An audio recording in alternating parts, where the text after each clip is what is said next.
poppy set jungle with Cinderhulk is very good as well. It is realistic for TSM to say, actually, double tank is the meta. And I like this a lot. I like this so much that TSM are saying, hey, before anyone else shows us anything, we think Maokai's great. And I agree. Yeah, and see, got him with the Kayle pick there. Definitely flexible. They can still move it around. It could be mid-Bjerg. His Ornn play was good. Yeah.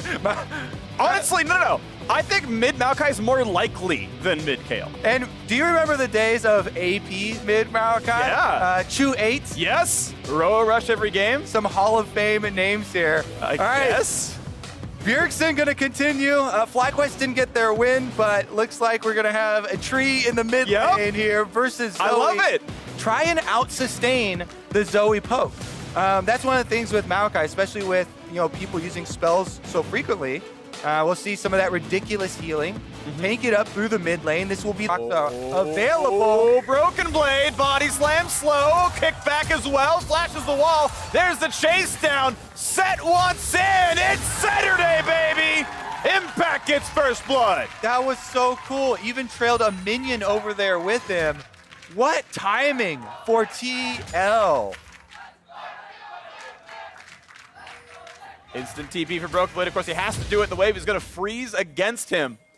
And a flashless Kayle is such a gank target. Yeah, this is a really, really scary situation for Broken Blade. That's why I look at your mini-map. Immediately, they have Dardoch heading up to the top side. Because the wave is pushing away from Kayle, he's got no flash. You have to have your jungler around to make sure you can try and get that wave, bounce off the turret, and continue to scale here for the Kayle. Yep. And level 6 Kayle gets ranged, and this is, depending on when that recall stops. In transition, Gragas is a great jungler to do that with. Sejuani even, I think is really underestimated in the level 6 power of picking champions off. So now I expect the fight over the control of basically the roadway between these two lanes to really heat up. Lane swap highway, not going to be the target right now. It's actually TSM into the bottom side of the map. They've been winning bot lane, as expected here for Cambia and Bifrost, as the reasonably early Ocean Drake comes in, just sub 10 minutes. Control World will see this Herald pull out for Team Liquid, and look at the mini-map. Already rotating up support and jungler here. Takes a long time to do Rift Herald. Teleports our channel Freak. We may have our 5-on-5. Tactical's going to feel safe. Was almost in range of that engage. That was... I wonder if he actually could have gone for a Sej ulti there, but it's at least poke on a Bifrost. Bullet time forces the flash away as well. Prom sets it up, and Jensen knocks it down. That bubble from Jensen ensures that Bio falls asleep on the edge there, and they're able to chase him down for the kill after the Rift Herald. TSM rotate everyone up to try and make sure they don't give up an objective on the side of Dragon being taken by themselves, but in the end, it's going to be an easier activation of Rift Herald with the extra person advantage. Abyssal Voyage could be used from Bifrost to get back quicker, but TL already cashed in. 2 plates down, 120 gold tactical, 120 goes over to Broxah as they look to push to the top side. Now Broken Blade has the ulti. Can keep anyone safe, and that means there's no tower dive here against the Kayle. Yeah, tower diving against Kayle and Tom Kench Sejuani. Ill-advised. Very, very ill-advised. Lots of... Treat as the TPs come in. Bjergsen melee range lanes. The Q could be slowed. Is stunned now as well. Pulled right back in, forced to flash away. When is the re-engage? Decent damage comes out. There's the stun. Big hits towards Broxah. Impact comes in for massive damage. But they got to trade that one for one. Maokai is on the board. Both mid laners going to kill.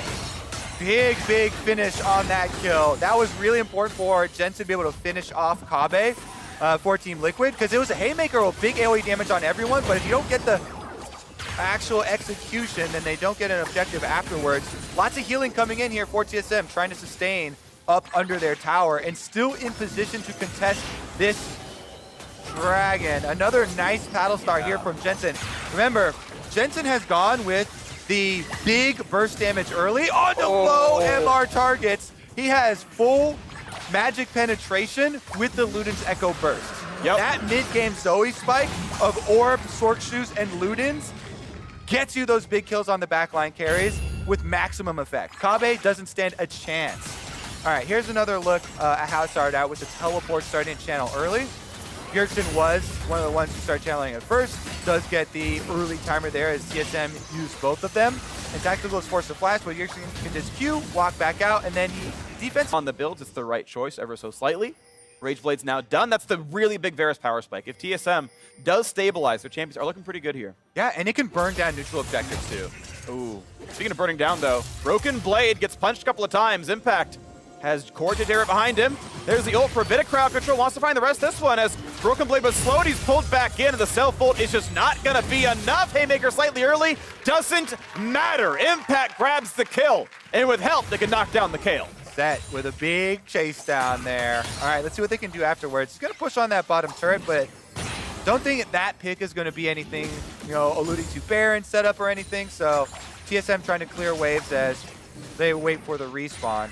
Honestly, if they try and transition some of their vision over to Baron now, I think that might be a big point of pressure. Impact is going to take out the last outer turret on the side of TSM, and the walls start to close in on you when your full outer ring of towers is down, because Team Liquid have an easier time shoving out these side waves to prep for the neutral objectives. And then TSM always have multiple things to try and answer here. And then they're late getting to the objective where Zoe can then throw her bubbles easier. And when you're walking into the darkness, it feels like your hands are full. When you mentioned sort of setting it up and playing the lanes properly, I kind of feel bad for Broken Blade. Look at the bottom of the minimap. He had aggressive wards to track the gank paths, right? The vision was there to let him just stay in the 1v1 against Impact, and TL still managed to bring Core over and actually find that kill regardless. And that's TSM, doing the setup correctly. And unfortunately, couldn't get anything on the other side of the map. TL, of course, grows the gold lead. They've got an almost 5,000 gold advantage now. That is almost insurmountable, even with the KO. This starts to feel a little bit out of reach. TL maybe turning this corner on their season. Biofrost dropped to 20%. See if they can actually finish off this turret. Map definitely dark. Where's the flank? Good ult. I like that. Slows. They might find Cambia. They force the Chomp out as Core disengages, but here comes the pushback. They found Cambia. Nice setup for Broxah. Ulti's going to be big damage as Flash come over, but Jensen has knocked down Bjergsen already. 2 for 0 Team Liquid, hitting them with their inventories, taking away the kills. I really appreciate that vision toggle by the observers. As soon as you see that force on mid lane without vision on either side, you go, where are the flanks coming from, Freak? Because you know they're imminent. And it actually is both sides from Team Liquid. Can they finish off the Baron, though? Dardoch looking for a steal. He can try. He's flashless, has the ult, and jumps back over. Jensen marking him so well that TSM going to recall away. Team Liquid had such a rough start to the split. But they got to go for the smite, but they got to go to force this one down. Is it enough for Dardoch to claim this one? Does grab the smite, but the re-engage could be too good. Explosive cast separates. Ulti out for Broken Blade. Can't get much done. TL gonna chase down the kills. A double kill for Tactical. Give him the third. Oh, this is gonna be a lot right now. Is there the chase down? The TP coming out. Can Core JJ get the stop? That's not gonna happen, but Biofrost can only run and hope that Jensen can't chase him down. But that's the kill picked up of 4 for 0. Team Liquid taking over the game. Team Liquid with Tactical, 3-0-3 on this Misfortune. He had a very big ultimate setting up that mid team fight that got them the Baron. Another big play here for him in the Dragon fight, and he will push ahead to take the inhibitor himself. Really big news for Team Liquid fans. In their time of need, Double if subbed out. Tied at the bottom of the standings down there. Yeah. And they are looking like they might get a critical win over TSM. Really big deal. 8 games to play. This is one of them. And handling TSM is going to look really good for your prospects towards the end of it all. TL still need to make up some ground to make it to the postseason. They need top 6 to have a shot at the playoffs. Top 4 gets you into the better half of the bracket. And they got a ways to go, but this is a great start. Looking at a 5th win as they are taking down TSM. Yeah, the last 5 minutes was just such a big push for Team Liquid. So much gain. TSM though, even though they've got 2 inhibitors down, Freak, even though so much is working against them, they do have 3 dragons after all. The smite was hit. Let's take a look at the setup. Team Liquid moving in slowly with the Baron buff for themselves. They don't have to pressure ahead. They know that they can go for the 50-50 there, and it's a big showstopper to start it out. They get the slow, they get the engage onto Cambia and force the devour. Even though Dardoch hits that ulti, and even though the cast from Gragas actually gets them out of the Haymaker, Team Liquid still can sweep in through the river and finish everybody off as they're all split. Yeah, able to engage so aggressively that there's never really time for the backline to free hit. You're just not getting that Rage Blade damage out of the Varus. You're not really getting, I mean, the Dash is not even done yet, but you're not getting the auto-attack damage out of the Kayle either. A long fight should technically favor TSM, but the tanks aren't tanky enough, and TSM is getting pushed down. Now Team Liquid with double inhibs down, looking towards that top lane. Impact feels safe doing it. And Baron buff is gone, but with a 10,000 gold lead, looking at a 30-minute win. Yeah, one thing Team Liquid are using really well in these team fights is their AoE. So many times the ults from Tactical are forcing the DPS from TSM to actually walk and not DPS. Same thing with Impacts there, getting in the middle on set, forcing them into very poor situations to try and take anyone down. And now TSM corralled in their own base, awaiting the last hurrah. As you push forward, Impact's gonna knock down the rest of this side of the wave, and damage on a Biofrost. He's gonna be forced back now as well, as Tactical gets his debut in the LCS with maybe a win over the winningest org in LCS history. His old org from last year. Won an Academy Championship, TSM won a bunch of LCS titles. Team Liquid going for their 5th straight, beginning of this split, but it's a long uphill road for them. As Bjergsen's ult comes out, they all line up in the middle, only one person gets tagged, and now it's time to go yet again to knock down the base, to take down the final Nexus turret.